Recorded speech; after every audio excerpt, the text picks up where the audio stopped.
Antes de eu deixar uma palavra no seu coração, eu queria cantar uma canção que o Má estava solando ali. E hoje, quando eu estava chegando aqui, eu encontrei a irmã Neuza, que contou um pouco do testemunho dela. Acho que daqui a pouquinho, vou ver se ela compartilha com a gente alguma coisa. Mas essa canção, o nome dela é Comigo Estás, e fala dessa presença de Deus sempre conosco.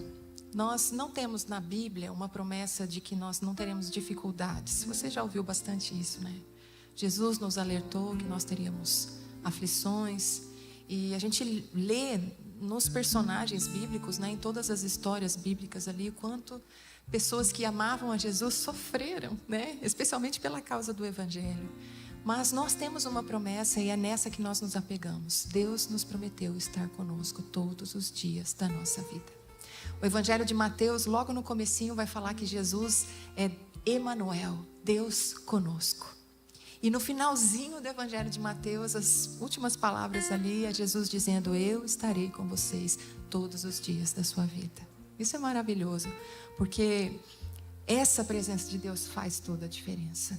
E na minha história mais antiga, nós tivemos um episódio que foi muito difícil para nós enquanto família. Minha mãe tinha 26 anos, já tinha meu irmão Mateus, a Carol. Eu era bem pequenininha, tinha menos de 2 anos de idade. E a minha mãe estava grávida de 7 meses da minha irmã Camila. Meu pai tinha 29 anos e sofreu um acidente pela empresa. Nós morávamos em Campinas nessa época. Eles foram fazer voos de helicóptero pela empresa, e num desses voos a hélice do helicóptero pegou um fio de alta tensão e houve uma grande descarga elétrica. O helicóptero caiu e as 6 pessoas que estavam ali morreram.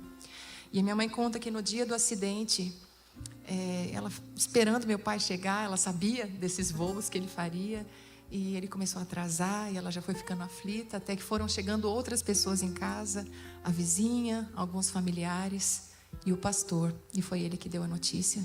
Ela conta que ele falou: Nilza, houve um acidente e infelizmente o Samuel não resistiu. E ela nesse momento perdeu a força das pernas, se sentou, o pastor impôs as mãos sobre a cabeça dela e começou a orar. E ela não se lembra de nada do que o pastor orou naquele momento, mas algo aconteceu. A palavra de Deus veio ao coração e à mente da minha mãe, e o texto era: ser forte e corajoso, não temas nem te espantes, porque eu, o Senhor teu Deus, estou contigo por onde quer que andares. E ela fala que isso ficou se repetindo na mente dela por muitos dias. E hoje eu sei que foi isso que fortaleceu o coração da minha mãe. 26 anos, 4 filhos, sem profissão. Nós nos mudamos de cidade e crescemos numa cidade chamada Casa Branca, uma cidade pequenininha. E tivemos dias difíceis. É claro que nós tivemos dias difíceis. Mas eu sou testemunha de que a presença de Deus estava conosco. E essa presença fez toda a diferença. Essas palavras originalmente foram ditas a Josué quando Moisés morreu. Josué agora tinha a responsabilidade de liderar aquele povo gigante. Moisés tinha sido um grande líder, falava face a face com Deus. Como é que Josué ia dar conta, né? Mas aí Deus diz: assim como fui com Moisés, serei contigo. Não temas nem te espantes, ser forte e corajoso. Então, se você tem vivido dias difíceis aqui, hoje eu quero te lembrar que existe uma presença que faz diferença, que sustenta, que aquece, que ilumina, que te leva até o outro lado dessa jornada, que te cura e que te fortalece. Essa presença é a presença do nosso Deus. Amém. Obrigada por isso, Senhor, por essa presença santa que aquece o nosso coração e nos enche de paz, apesar das circunstâncias. Como é bom saber que nunca estou só. Tenho sempre tua mão a me guiar, mesmo quando o medo vem, mesmo quando a luz se vai, eu posso crer. Comigo estás, teus caminhos são mais altos que os meus. Mesmo quando não consigo entender, eu sei que posso confiar, sei que devo descansar. Aqui estou, comigo estás na escuridão. Teu olhar me ilumina e o frio da noite se desfaz pelo calor do teu amor. Eu sinto paz, minha alma em ti confia, pois onde estou, tu também estás. Vamos dizer mais uma vez isso. Como é bom saber que nunca estou só, nunca. Tenho sempre tua mão a me guiar. Mesmo quando o medo vem, mesmo quando a luz se vai, eu posso crer, comigo estás. Teus caminhos são mais altos que os meus. Você crê nisso? Mesmo quando não consigo entender, eu sei que posso confiar, sei que devo descansar. Aqui estou, comigo estás na escuridão. Teu olhar me ilumina e o frio da noite se desfaz pelo calor do teu amor. Eu sinto paz, minha alma em ti confia, pois onde estou, tu também estás na escuridão. Teu olhar me ilumina e o frio da noite se desfaz pelo calor do teu amor. Eu sinto paz, minha alma em ti confia, pois onde estou, tu também estás. Aleluia. Onde estou, tu também estás, Jesus.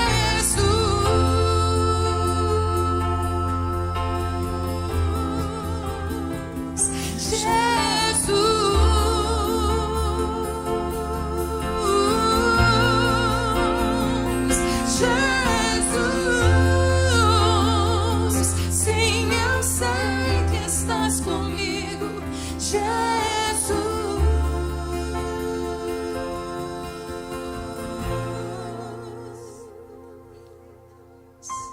Não temas, nem te espantes, ser forte e corajoso, porque eu, Senhor teu Deus, estou contigo por onde quer que andares. Amém? Neuza, você poderia rapidamente compartilhar o que Deus fez na sua vida? Vem aqui.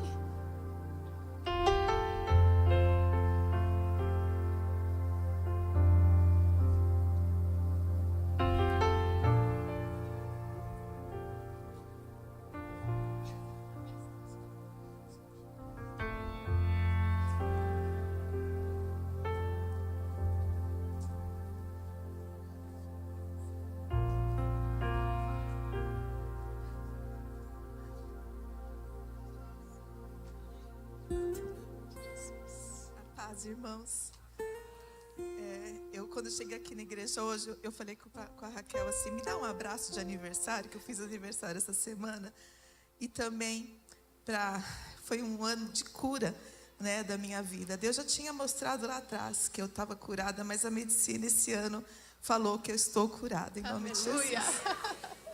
Em 2021, em plena pandemia, eu não deixei de fazer os exames de rotina e fui. e fui surpreendida com câncer na mama. Tinha um menino de 8 anos e eu falei assim: Deus, por que comigo? E Deus falou para mim: por que não com você?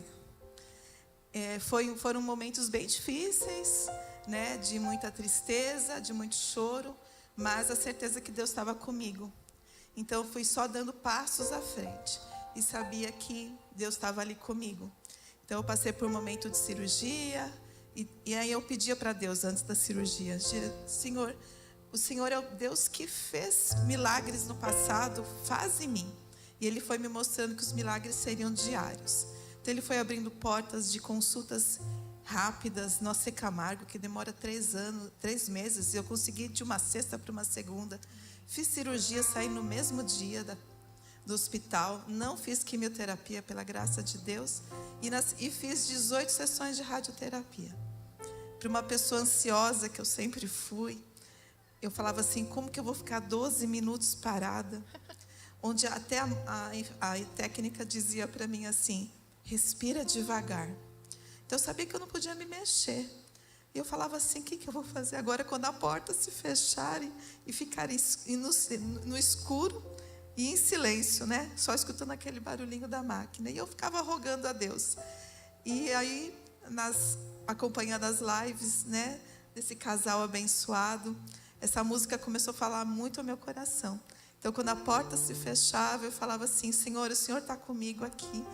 E bombeia todas essas células malignas, que elas saiam do meu corpo, que nunca mais elas cheguem perto. E foi esse o caminho que eu percorri. E agora, nos 5 anos, eu recebi a alta da mastologista. Daqui uns meses vou receber também do oncologista, que agora em junho eu vou. E assim, a certeza de que Deus está comigo.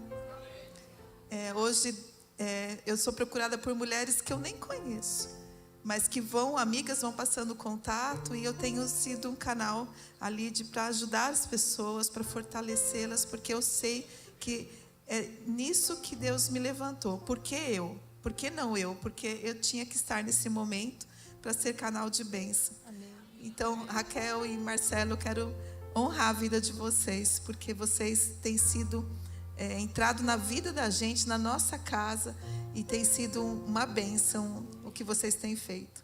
Amém. Obrigada.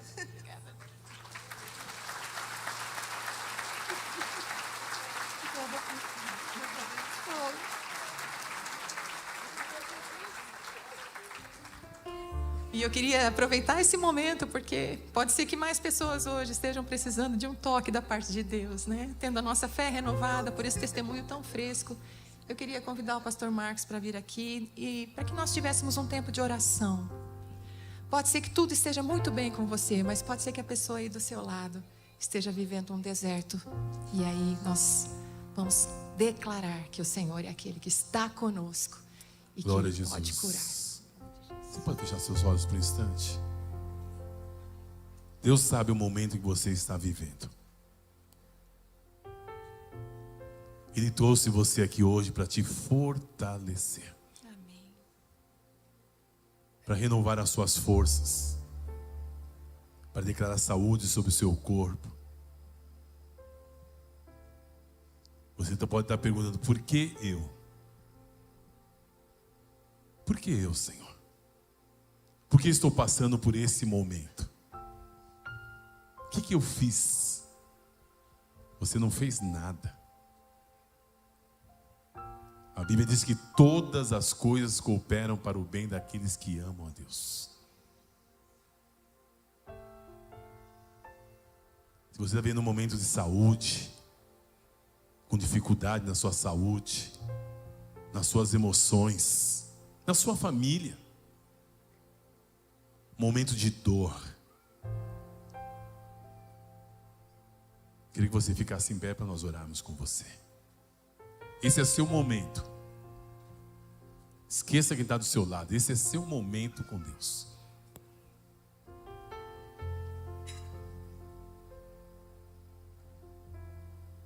Todas as coisas cooperam para o bem daqueles que amam a Deus, daqueles que foram chamados segundo o seu propósito. E nós, como família, vamos orar junto com você. Aqui não tem a oração do ungidão. Aqui tem a oração da igreja. Então você que ficou sentado, você vai mirar os seus olhos para alguém. E com compaixão, com amor, você vai se dirigir às pessoas. Eu faço assim. Eu digo assim: Senhor, eu não tenho nada, mas o Senhor tem tudo. Eu não posso nada, mas o Senhor pode todas as coisas. É assim que eu oro. Eu quero desafiar você que ficou sentado, sair do seu lugar, ir até as pessoas. Não se preocupe com palavras bonitas de oração. Às vezes um abraço seu só pode curar alguém. No nome de Jesus, vamos fazer isso?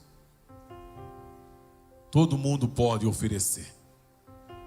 Todo mundo pode dar. Se mova. Sai do seu lugar. Se mova por compaixão. Se mova por compaixão. Por amor. Sinta a dor do seu irmão, da sua irmã. A Bíblia diz que nós temos que chorar com os que choram e se alegrar com aqueles que se alegram. Comece a abençoar, comece a orar. Pai, no nome de Jesus, nós declaramos a manifestação do Teu poder, da Tua glória. Declaramos, Paizinho querido, no nome do Senhor Jesus, que o Senhor é poderoso para fazer infinitamente mais, além daquilo que nós pedimos, cremos e pensamos, segundo o Seu poder que opera em nossas vidas. Pai, no nome de Jesus, que venha nesse exato momento o consolo, que venha nesse exato momento a cura, a libertação, a salvação. Papai, no nome de Jesus, que o Senhor venha literalmente abraçar o meu irmão, a minha irmã, que eles se sintam abraçados por Ti nesse momento, que eles se sintam literalmente acolhidos pela Tua presença. Papai, no nome de Jesus, que esse momento seja um momento de resposta, seja um momento de resposta para o coração do meu irmão, da minha irmã, Senhor. O Senhor separou esse momento para tocar nesse coração, para tocar nessa família. Seja forte e corajoso. Não pasme nem te espantes. O Senhor está contigo. No nome de Jesus. Vem incendiar. Oh, Rei. Teu nome é cura, é poderoso. Receba, meu irmão, minha irmã, Teu nome é vida. o toque da presença. Destrói cadeias, dissipa as trevas, vem incendiar.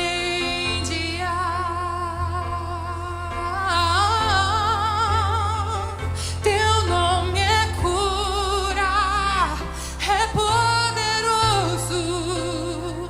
Teu nome é vida. Câncer vai embora em nome de Jesus. Destrói cadeias, Dores desapareçam em nome de Jesus. trevas, vem incendiar.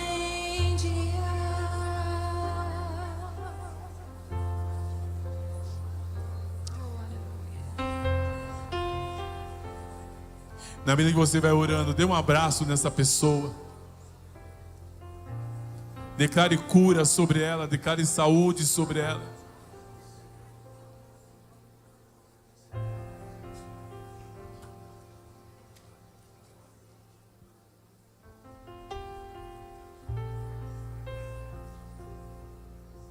Aleluia. E o Senhor nos diz nessa manhã: É meu, somente meu. todo trabalho. E o teu trabalho é descansar em mim. É meu, somente meu, todo trabalho. E o teu trabalho é descansar em mim. Vamos dizer juntos isso? É meu, somente meu, todo trabalho. E o teu trabalho é descansar em mim.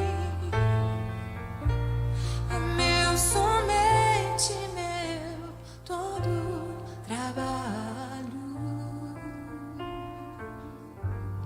E o teu trabalho é descansar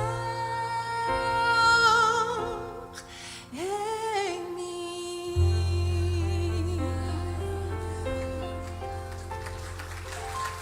Aleluia. Obrigada por isso, Senhor. Nós descansamos em Ti. Amém. Senta um minutinho.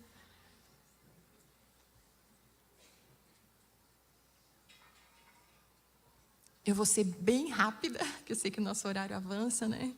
Mas é só algo que eu acho que é a mensagem da minha vida. Eu amo falar de Jesus. Eu amo Jesus. E eu sei que Deus colocou a música dentro de mim, né? E a nossa intenção enquanto ministério é sempre anunciar Jesus. E quando eu penso em falar alguma coisa, eu quero falar de Jesus. E o texto que está no meu coração nessa manhã é 2 Coríntios, capítulo 4. Um texto que o apóstolo Paulo escreve, falando a respeito do Evangelho. E antes da gente ler, eu queria perguntar para você, o que mais você aprecia no Evangelho? O Evangelho de Jesus, essa vida de igreja, esse costume maravilhoso que a gente tem de estar todos os domingos, né, como uma manhã dessa, na casa do Senhor. O que mais você aprecia na vida cristã? Talvez muitos de vocês possam dizer muitas coisas, né? É o perdão dos pecados, aleluia. É a promessa da vida eterna. É a vitória sobre Satanás. É a promessa do céu. E tudo isso é maravilhoso. Mas nesse texto, Paulo fala de algo que não despreza nenhuma dessas bênçãos, mas que está acima e à frente de todas essas bênçãos. E é, na verdade, aquilo que move o coração do apóstolo Paulo. 2 Coríntios 4, no verso 4, nós vamos ler o 4 e o 6. Na minha versão diz assim: nos quais o Deus deste mundo cegou o entendimento dos descrentes, para que não lhes resplandeça a luz do evangelho da glória de Cristo, o qual é a imagem de Deus.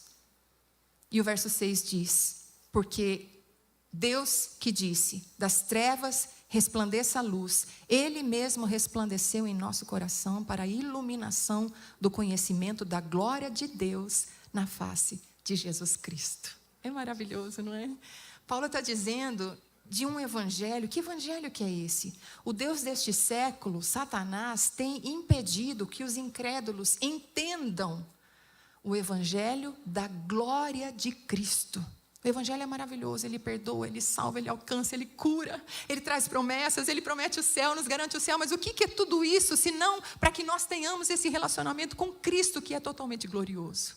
O evangelho é o evangelho da glória de Cristo, da beleza de Cristo, do valor de Cristo, da grandeza de Cristo. E foi isso que capturou o coração do apóstolo Paulo. Ele vai dizer no verso 6, porque Deus que disse, das trevas resplandeça a luz. O que ele está falando aqui? Ele está fazendo referência ao Gênesis. Vocês lembram do Gênesis? Deus disse, haja luz. E o que aconteceu?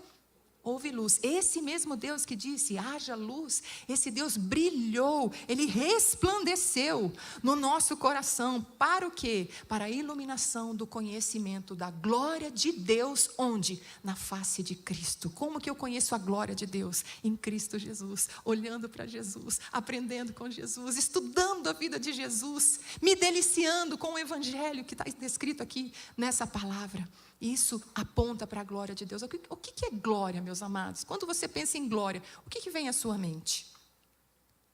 É uma palavra tão comum para nós, mas às vezes a gente tem dificuldade de falar o que é a glória de Deus. Alguns pensam em luz, em algo resplandecente, mas glória é mais do que isso. No termo bíblico do Antigo Testamento fala de peso. Glória se refere à beleza, à grandeza e ao valor de Deus. Você já parou para pensar, por exemplo, na glória da eternidade de Jesus? Dá um bug na nossa mente quando a gente pensa que Jesus não tem nem início nem fim, porque Ele é eterno. A eternidade de Jesus. A glória do conhecimento de Cristo, por exemplo, que faz com que a maior biblioteca do mundo pareça uma caixinha de fósforo. Ou a física quântica, que para mim é muito complicado, vai parecer uma cartilha de primeiro ano. A glória da sabedoria de Cristo, que nunca pôde ser aconselhada e nem nunca será aconselhada por homem algum. A glória da autoridade de Cristo, que faz com que nenhum homem, nenhum demônio se mova por 1 centímetro sequer, sem Ele permitir. A glória da sua providência, nenhum pássaro cai ao chão se o Senhor não permitir. Se o Senhor não providenciar isso. Nenhum cabelo da nossa cabeça fica branco, senão pela providência do nosso Deus. A glória da sua pureza. Você já pensou na pureza de Jesus? Nunca, nunca abrigou um pensamento malicioso, um pensamento pecaminoso, nunca. Totalmente puro. A glória da sua palavra, que sustenta todas as coisas. Ele disse, Ele fez, e hoje tudo permanece. O sol nasceu hoje de manhã, não nasceu? E ontem também, antes de ontem também, porque Deus disse. Essa palavra poderosa que sustenta todas as coisas. A glória do poder de Jesus, de andar sobre as águas, de curar enfermos, de levantar os mortos, de acalmar tempestades. A glória do seu amor, que faz tudo isso por nós enquanto a gente ainda é pecador. Esse Cristo é totalmente glorioso, e é isso que Paulo está querendo mostrar para nós. O evangelho que cativou o nosso coração, o evangelho que nos traz aqui toda manhã de domingo, ou todas as outras reuniões que você vai, deixa a sua casa para estar com essas pessoas, com essa igreja, para estar com Deus, é por causa da glória de Cristo Jesus. Essa glória cativou o nosso coração. Mas Satanás tem tentado confundir os nossos olhos. Satanás tem tentado distrair o nosso olhar. E às vezes a gente se apega não a esse Cristo glorioso, mas aquilo que Ele faz por nós. E aí quando Ele deixa de fazer alguma coisa, a gente simplesmente abandona. E eu posso dizer, quem tem uma atitude como essa, não entendeu a glória do Evangelho de Cristo. Porque uma vez que você se encontra com Cristo, entende quem Ele é, você pode perder tudo na sua vida, e você ainda vai permanecer com Ele. Foi o que aconteceu com o apóstolo Paulo. Você se lembra, no caminho de Damasco, indo para perseguir cristãos, ele tem uma visão gloriosa, uma visão da luz de Jesus. Ele cai imediatamente ao chão, e ele ouve Jesus dizendo, Paulo, por que me persegues? E imediatamente ele sabe que é Deus, que é Senhor. Ele fala, Senhor, quem és tu? E então Jesus diz, eu sou Jesus, a quem você persegue. Então veja o que aconteceu. Isso está descrito em Atos capítulo 9. Paulo teve essa visão dessa luz resplandecente. Nesse momento ele ficou cego. E aqui na sua segunda carta aos Coríntios ele escreve, essa luz resplandeceu no nosso coração. Naquele momento os olhos de Paulo se fecharam. Ele não podia mais ver fisicamente, mas o seu interior foi iluminado. E ele conheceu Jesus, quem és tu, né? E aí você sabe o que vai acontecer. Paulo vai testemunhar lá em Filipenses, ele vai dizer que tudo que ele conquistou, tudo que ele realizou na vida dele, eu perdi tudo, e eu considero como nada, por causa da sublimidade do conhecimento de Cristo Jesus. Eu quero conhecer a Cristo e ser achado nele. Esse entendimento de quem é Jesus precisa acontecer comigo e com você. Porque é nesse entendimento desse Deus glorioso em Cristo Jesus que a nossa vida se completa, se satisfaz. E a gente passa por momentos difíceis, mas a paz permanece no nosso coração. Porque, como disse, nos lembrou o pastor, todas as coisas cooperam para o bem daqueles que amam a Deus. Amados, como que isso acontece no nosso coração? Como que Jesus passa a ser esse tesouro mais precioso? Porque foi isso que aconteceu com Paulo. Jesus se tornou o tesouro de Paulo. Vocês se lembram de Jesus falando no capítulo 13 de Mateus? Ele conta algumas parábolas e uma delas ele vai falar que o reino de Deus é como um campo e nesse campo existe um tesouro. E esse homem lá encontrou esse campo, viu que tinha um tesouro no campo. E sabe o que ele faz? Alegremente ele vai e vende tudo. Eu não sei o que esse homem tinha. É uma parábola, mas a gente pode imaginar que de repente era um homem muito rico. Ele vende tudo, ele abre mão de tudo para poder ter só aquele campo com aquele tesouro, porque ele entendeu o valor daquele tesouro.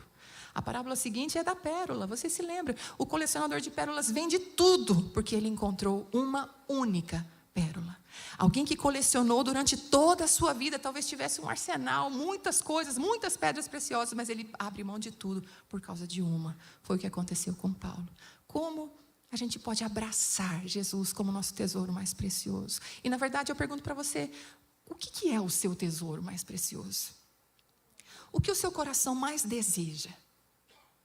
O que você acha que quando você tiver, o seu coração vai descansar? O que você almeja mais do que tudo? Qual é o seu tesouro? E aí eu quero te lembrar das palavras de Paulo mesmo, ali em Colossenses, no capítulo 1, a partir do verso 15, ele vai dizer que Jesus é a imagem do Deus invisível, o primogênito sobre toda a criação. Pois nele foram criadas todas as coisas, visíveis e invisíveis, sejam tronos, potestades, principados, tudo foi criado por ele e para ele. Sem ele, nada do que foi feito se fez. E o texto continua dizendo que foi do agrado do Pai, que toda a plenitude habitasse em Cristo Jesus. Toda a plenitude de Deus está em Jesus. Como nós fazemos para abraçar a Cristo como nosso tesouro mais precioso? E aí a resposta é: contemplando o amor dele por nós. Tem um momento em que uma pecadora se aproxima de Jesus e começa a chorar, ela explode em lágrimas. Vocês se lembram disso? As pessoas ali à mesa se incomodam. Ela era uma pecadora, todo mundo sabia que ela era pecadora, mas ela toca os pés de Jesus, as suas lágrimas vão lavando, ela vai enxugando com os seus cabelos. E aí no final, Simão ali, que era um fariseu, começa a questionar, pensa, se esse fosse profeta, ele saberia quem é essa mulher que está tocando ele. E então Jesus conta uma parábola e ele fala de quem devia mais, quem devia menos, ambos foram perdoados. Quem ama mais? Vocês se lembram disso? E a conclusão é: quem é muito perdoado, muito ama. Sabe quando que nós colocamos algo como tesouro supremo da nossa vida? Quando nós amamos isso. Aquilo que nós mais amamos é o nosso tesouro.